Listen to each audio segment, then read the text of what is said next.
am na ñu may laaj naka ngay def ba bàyyi mballu ci ñetti fan ñenn ñi daf leen jaaxal tamit naka lay fajee nit ba mu bàyyi mballu ci ñetti fan.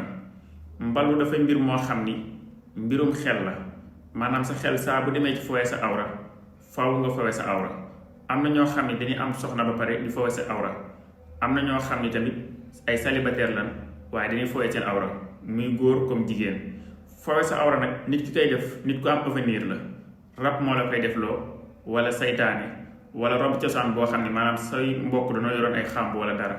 saa boo gisee ni yaa ngi fowee sa awra da ngay am lu la naqari man ngay waat ci yàlla ni duutuma ko defati waaye bis boo demee ba koy defaat dafay mel ni doo ko tey. man ngay bëgg di jaamu yàlla lool waaye ngir ngay jaamu yàlla dafay jafe ci yow ndax sobe bi ngay àndal daf lay teg ay gàllankoor yu bari. képp koo gis muy mballu xamal ni am na xet moom nag mën na ko bañ a xam waaye ki mu dendal dina xam ni kii kat am na xet. yow miy mballu nag sa awra dafay dem ba dafay nooy du am doole taxaw wala bu taxawee dafay gaaw a daanu dafay dem ba sa awra bi dafay dellu.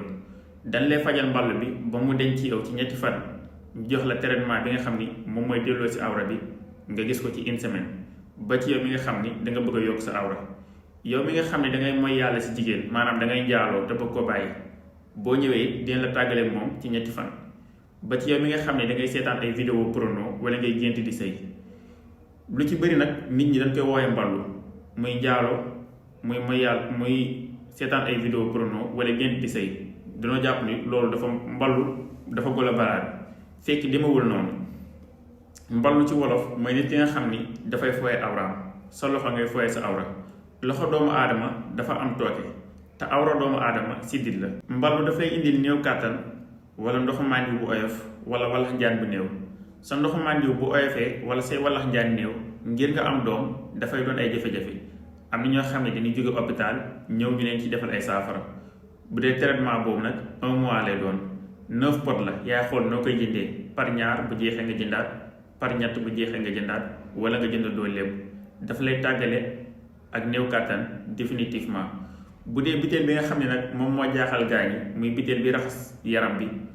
doomu aadama gàllankoor bu nekk ci sa yaram ak lu mu mën di doon moo xam dañ laa njabar maanaam dañ laa liggéey wala cat la wala làmmiñ la ci ñetti fan lan koy raxas. dañ lay jox biteel bi nga xam ne bis boo ko sangooyee guddi nga koy sangoo waaye nag doo mën a nelaw ba ni fajar ji jotee su fajar jotee di nga nelaw boo nelawee loo gént boo yeewoo nga wax ma ko boole ko ak boo yeewoo nag sa yaram bi dina diis gann. ki la liggéey ak fi mu la liggéeyee lu ci bëri di nga ko gént boo yeewoo nag ma koy wax ma wax la sarax yi ngay génn. numéro téléphone bi mi ngi nekk 78 461 10 90 damay wax ma ni liggéey naa ba am kër gii ma toog te musuma waat ci ñaan kon su ma demee ba am ko ba pare continuer di waat wala ma ciy sonn de xëy na bëgg a jëriñ jaam bi moo tax.